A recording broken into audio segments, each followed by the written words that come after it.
data and AI to enhance the TV industry, bridging technology, storytelling, and audience connection. My name is Samuel Ayotunde, as she said. My name is Caleb Ayotunde. Yeah, and together we are the Ayotunde brothers. We are among the fastest growing creators in the AI, tech, and content marketing space. We've worked with some of the biggest brands in the AI and tech sector, like Microsoft, Google, OpenAI, and the rest. And we've also generated over 100 million views on Instagram, primarily. So, with all that said, you see that the African population...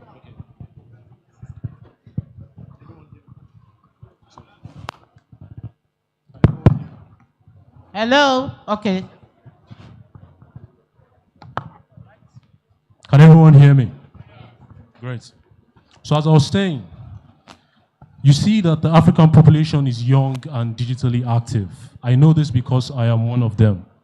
People consume content nowadays on TV, radio, mobile phones, and social media. But we face real challenges too, like bad internet access, high data cost, and many language barriers across the African continent. So broadcasters must balance innovation and inclusivity, making sure the urban and rural viewers alike are served properly. Across the continent, media companies are already embracing data-driven tools and AI to meet these challenges. They use analytics to understand viewer personalization, tailor content marketing, broadcasting to make it more relevant and valuable. So in today's presentation, we're going to be talking about 4 specific pillars. We're going to be talking about audience intelligence, personalization at scale, community building, as well as revenue and growth. We'll explain clearly in this presentation we have a short speech how these strategies can make African broadcasting more world-class. Thank you. So I have a presentation I would like the media people to present on the TV before I proceed, please.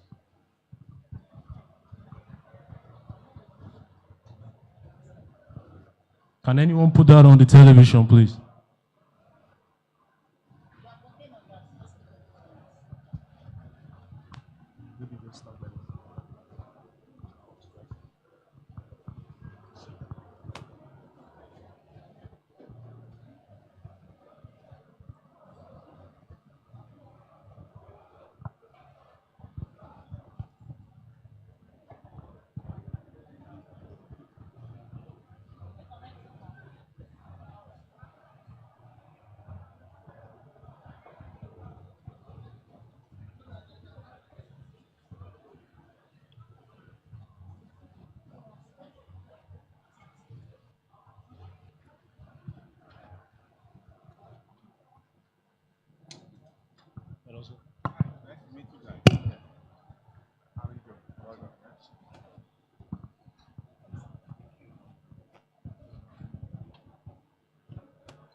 It seems the media team has not shown the presentation.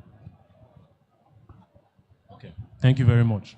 So as I was saying, we're going to be talking about 4 main pillars in this speech and presentation. We're going to be talking about audience intelligence, personalization at scale, community building, as well as revenue and growth. We'll explain each of these terms clearly, sharing examples and showing how these strategies can make the African broadcasting ecosystem world-class. So let's begin. Firstly, I'd like to speak on audience intelligence. This basically means the ability to know and understand your audience. So imagine you're a detective, looking at your audience. With audience intelligence, this means finding out who your viewers are and what they like, your audience demographic, your audience interest, your audience age, and then using this audience data to make more precise knowledge on your broadcasting decisions. With data, you can drastically improve audience engagement. In the past, TV stations guessed what broadcasters or what audiences wanted to see based off of broad TV ratings or broad TV panels. But today, with AI analytics, this gives us a much richer stream, helping us make more informed decisions about what we should be airing or what we should be broadcasting based on audience data. We can see exactly how many people tune into specific shows, which time slots are most popular, and what viewers are beginning to lose interest in real time. For example, if data shows that many people watch Nollywood movies on Saturday nights, based on that data, we can then schedule more local films for that specific time slot. If news show that if a news show shows that young viewers are losing interest, we might add pop culture, Afrobeat discussions, and local stories to keep our young viewers engaged. These are real strategies that are being implemented globally right now. Companies like Netflix are using these strategies to decide their lineups for each specific user, making their recommendations more personalized. In fact, over 80% of what people watch on streaming platforms like Netflix come from personalized recommendations. Netflix algorithm gives the company execs, producers, and their filmmakers insights on what movies or TV shows should be made or produced. Some of these popular shows on Netflix were produced because data showed that those genres of films were what people wanted to watch. And we can do the same here in Africa and Nigeria. For example, broadcasters can analyze which genre works best on available data from drama, comedy, sports, and news across different regions at the same time, boosting viewer retention and eventually revenue, because advertisers care deeply about this data too. I'm sure we all know that the Nigerian ad market is currently booming. It's worth over 605 billion naira, and it's increasing about 18.17% per year. Advertisers want to prove that their commercials are being seen by the right people. With proper analyzed data, a broadcaster can say to an advertiser, for example, our 7 p.m. news attracts 4 million urban viewers aged 25 to 40. This boosts advertisers' confidence and makes them willing to pay more for these services, which is for time slots. It also makes advertising much more reliable and transparent. Another thing we have to consider about data analysis and audience intelligence is the fact that today's viewers are watching multiple platforms now. They are consuming content not just on TV anymore. They are consuming content on social media platforms like YouTube, Instagram, Facebook. So this means that new data analysis approach must combine TV rating as well as online and social media engagement. This holistic view will help us to understand the full picture of our audience, making them much more greater than ever before. Now, finally, on audience intelligence. With proper analytics, we can boost viewer retention. So in practice, we must properly utilize and store the data of our viewers to better understand our audience. We must also develop and invest in technology made by Africans, streaming platforms, social media platforms created by Africans, AI platforms, analytics technology and tools, as well as world-class data training, so we can better utilize decisions that can make our audience better and grow. Now, let's talk about personalization, which means treating each viewer as an individual. Modern streaming platforms have mastered this perfectly. When you think about Netflix, when you open the application, you see roles like recommended for you or because you watched X. That's not random. So Netflix algorithm have studied what you watch and what you like. In fact, over 80% of what people watch on Netflix comes from those exact recommendations. That's how they keep all of us watching every single time. Netflix also uses these insights to decide what new shows to make. If data shows that people love space sci-fi, for example, they will approve another space sci-fi series and so on. Now, in Africa, we are seeing similar innovations take place. Multi-choice, for example. is moving from traditional satellite TV to streaming through Showmax. They're now using AI to personalize what viewers see. With thousands of African movies and series available, AI suggests content that are based on your watching or your viewing history. One person might get a Yoruba drama suggestion, another person might get a Swahili music concert, all based on their own taste. They're also using AI for localization, experimenting with AI dubbing into Nigerian languages. This makes international content feel local, and it helps African stories reach their audiences more easily. But personalization doesn't just stop with videos. A news app, for example, could send you breaking news directly from your own city. A sports app might highlight your favorite team's next match, or even digital billboards can now change in real time, showing ads that match people that are walking by. On the production side, AI is also transforming how we manage content. Sorry. Take Tech Labs, for example, the tech arm of the African channel. They build tools that makes this possible. One of them, for example, is Tag Stream. It automatically tags shows with details like genre, theme, mood, so it's easier for audiences to get the right content. Another one is Smart Break AI. This finds the best spots for ad breaks, so the story isn't cut off at the wrong moment. And Story Flow, another tool, it can generate synopses, highlights, and subtitles automatically. All of this saves time, cuts costs, and helps great content travel further. Now, some Nigerian new outlets are testing AI personalization have found some issues. For example, limited infrastructure and algorithm biases, for instance. So, as we adapt these new technologies, we must ensure that our algorithm reflects Africa's diversity and values. The data can tell us what audiences are interested in, but it's still up to the producers and editors to decide how to tell their story. In the end, success comes from aligning technology with values and our creativity. Let's also move forward to community building, which is the third pillar of our presentation. Our goal is to turn passive viewers into active fan communities. We want people to talk about the shows we produce, share clips online, and even create content about these shows.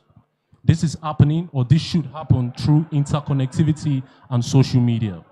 For example, researchers studied two radio stations from Cape Town, Zinolal FM and Bush Radio. These radio stations invited young listeners to interact via WhatsApp, voice notes, and social media during live broadcasting. And young people loved it. They sent in questions and comments in real time. The station played those voice notes on air, and as a result, the station saw massive growth in their social media following, as well as central hubs being developed on that social media page, which means these radio stations were utilizing social media to grow their audience. This is the power of letting audience co-create content instead of just randomly viewing this content. TV can do the same. Imagine a live talk show where viewers tweet questions that hosts can answer on air, or a drama where Facebook groups debate over what happened in the shows each weekend. These are examples that we can utilize to boost engagement and boost audience growth from our TV shows. In the future, we can also expect VR watch parties, interactive mobile apps, as well as, fun events around the shows we produce. Each community, whether it's a WhatsApp group for a telenova series or a Discord server for a talk show, builds loyalty and engagement for our followers or our audiences. And again, data guides us here too. By monitoring social media likes, sharing, and comments, we see which shows spark conversation. We can then invest in those same formats. If we see a show that has low engagement, instead of pouring resources and wasting resources on those shows, we can then rethink it. We can reward fans who are actively engaged with our shows, using data analysis to find these super fans and give them exclusive content or prizes based off of their interest. Building community creates a multiplier effect. I call it word of mouth. For example, more people would begin to look for these shows when they see that there is an interest online. We can use shows like Game of Thrones, for example, Stranger Things. I don't know if the audience here are familiar with what I'm saying. But the only reason why these shows are successful today was because there was a social media buzz around these shows. People were interested, and naturally, it created a word of mouth effect, which means more people went to check out those shows, building engagement and reach.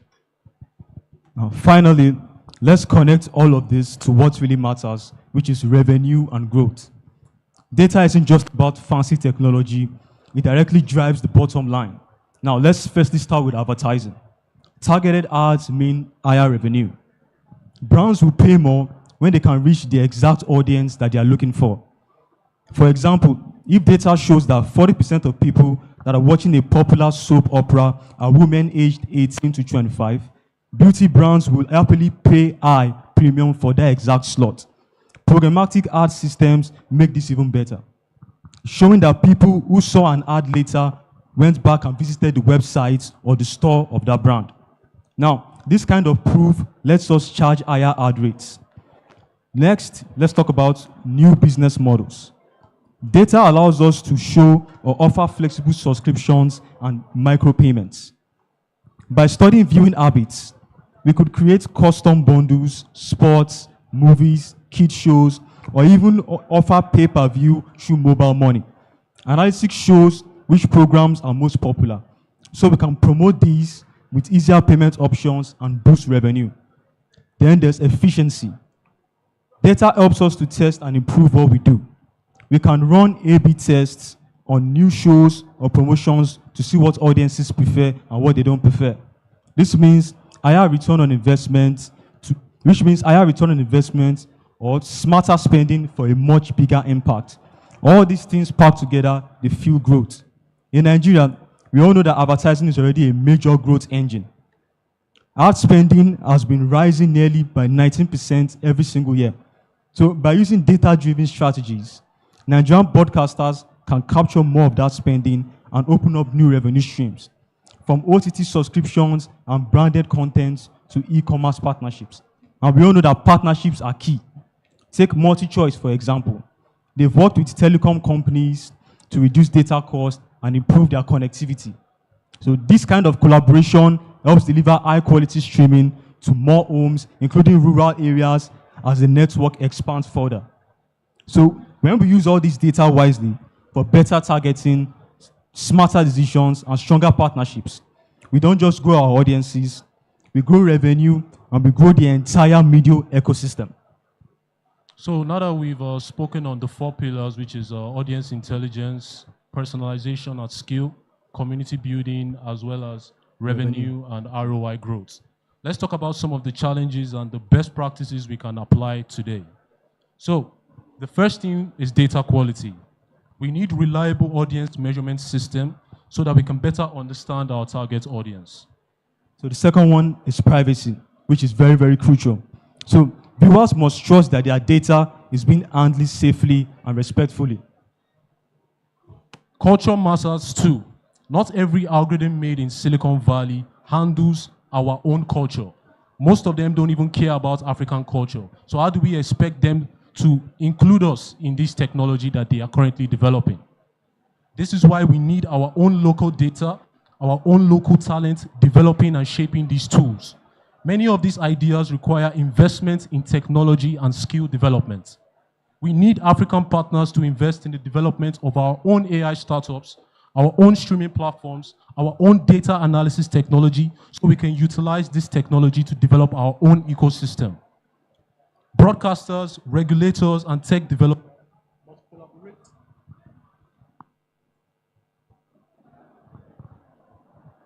Broadcasters, regulators, and tech providers must collaborate to improve infrastructure and measurable standards to make sure that data revolution benefits everyone in Africa and beyond.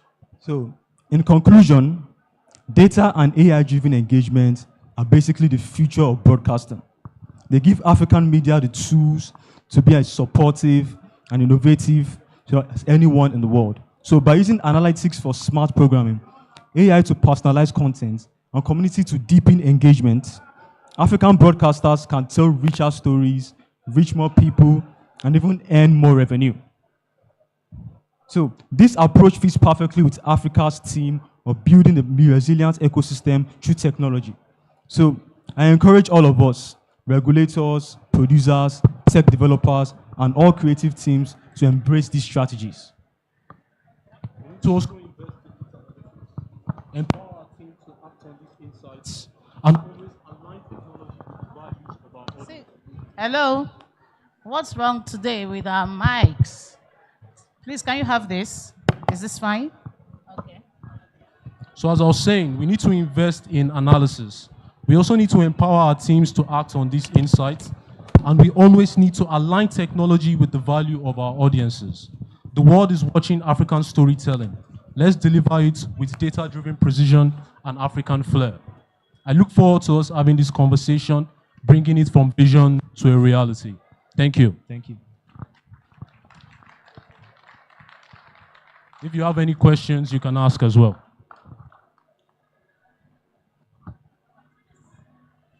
Please sit down. I think they deserve another round of applause. Before I give my final notes on this, I would like us to take questions. Please, I want you to sit here. Thank you. Any questions, please? Wow. I don't know if you were listening. I think I can help us wrap this. And what struck me was when they said, we need to develop our own African AI tools and technology. I was shocked. And you know, you will be wondering, of course, they belong to that generation, right? So they are also thinking. It was as if they were in the room yesterday, DG, when you were talking about the DSO strategy, what the metrics are, and how data is important. I think we need to bring them on board. We need to work with this. Please, we need to work with these boys because they understand what it means. You cannot do anything. You can't talk about revenue. You can't talk about growth if you are not looking at metrics. And metrics is data. That's the way to go. And I think we need to further engage you. Thank you very much. But I think I need to just say the things that they just said. They said data-driven engagement is built on 4 pillars. It is audience intelligence. Audience intelligence is knowing your audience and knowing what they want. If you don't know your audience, you cannot create the content and you cannot get the market. And these young men have told us that you need that. And AI analytics provides that for you. You know, they've told us that. He said, and it tells you that it gives you a data that people watch multiple platforms. So you need to now, Mr. Emeka Mba was saying it, he said it's talking about aggregation of content, aggregation of your audience. You first start from aggregation of your audience, and it connects to what they are saying, that it's only when you know your audience that you can now create the content that they... Microphone. Okay. We also talked about personalization. Of course, community building. And in fact, when they talked about community building, I remember Temi talked about this morning. These people are concerned about, you know, building tribes, building cliques, because they understand the power of what? Collaboration. And they said it this afternoon. In fact, I was just saying, I was smiling when they were talking, because it's as if you were in Africast from the beginning. Everything that we have talked about today is for us to navigate this digital surge and build a resilient media ecosystem. You cannot rule out the power of partnerships and collaboration. And you know, bringing everybody into the room, we have had people from our generation and your generation, and you have agreed that the only way we can do this is to partner, is to collaborate. I want to thank you very much. And I think we need to give these young men another round of applause. Thank you, thank you, thank you, thank you. We are beginning to understand you, because Temitokwe said we need to understand you, and now we understand. You guys need to be included in making policies, because I understand from your presentation from Temitokwe and you that you need to be included for you to trust us. Is that the point? All right. So I'm sure DG understands that. So we'll work more. Thank you very much once again. Please, DG, can you have... Okay, DG needs to say something. You know, I want to thank you. You know, it wasn't incidental that we decided to engage you guys, because we have an insight into what you do. Now, what you don't see is that you bridge both worlds. You're getting into scientific measurement of content. You're getting into AI, using new digital tools. And you're able to provide insight from an independent standpoint where you're not in our world, but you see where media is going, right? So definitely we're going to be involving you because sometimes, with the role you play, we need your criticisms of what we're doing, the content strategy, why some of the traditional media platforms are not getting revenue the way they should. I like the word you use, we form communities. The world has gone global, and your community could be several persons cutting across several continents. That's how we need to start seeing media consumption patterns. So definitely we're going to involve you in what we do. Thank you very much. Thank you. Thank you very much, DG. I would want to take, is there a comment or a question from you? Okay, comment. Thank you. Hello? I just want to comment and say this to you.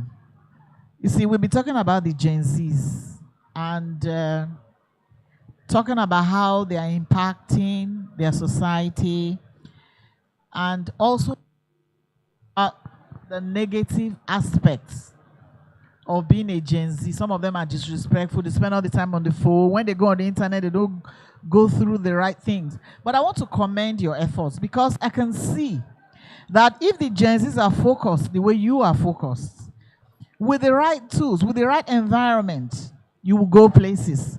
So I want to use you as a point of contact to those Gen Zs out there that are watching, whether on TV, that as a Gen Z, you have the environment to thrive. But how do you connect with that environment? Are you going to do research? Are you going to the internet to get information on how to improve your knowledge? Or you are there to do negative stuff on the internet? So I want to thank you for staying focused, and please stay focused. And the sky is just your beginning. Thank you very much. That's typical of Auntie Jibe to always learn that. And I think that's a good way to put it. Thank you so much. Please, have you taken the pictures with them? Okay, please, can we have the photograph with the DG?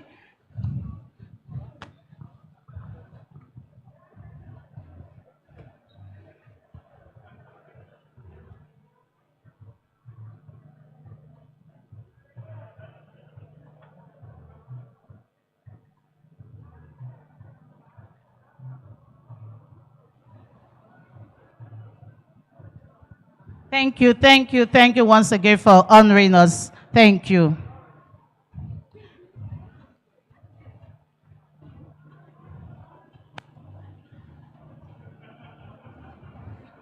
Thank you for coming. Now we go straight to the next panel. We are gradually coming to a close, and it's getting better.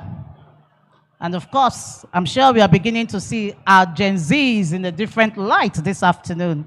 And as Temitokwe said, we need to begin to listen more so that we understand. So I'm going to be calling on the next panel. This panel is going to be moderated by Joanne Mbanefo Ologe. I don't know if she is here or she's here. Oh, so you are the one. Yes, we met earlier in the day. Okay, I'm going to allow you to introduce yourself. Please, can you welcome our moderator? Please sit down. She's going to be moderating this session. You can see that this particular session has been packaged properly to be led by a Gen Z herself. I'm going to be calling on the first panelist here. And he just flew in. And he said he has to be here. Thank you for honoring us. Mr. Wale Adebanjo, Ibia Akeredolu Ale. Is she here? Oh, we had a connection from the moment she came in.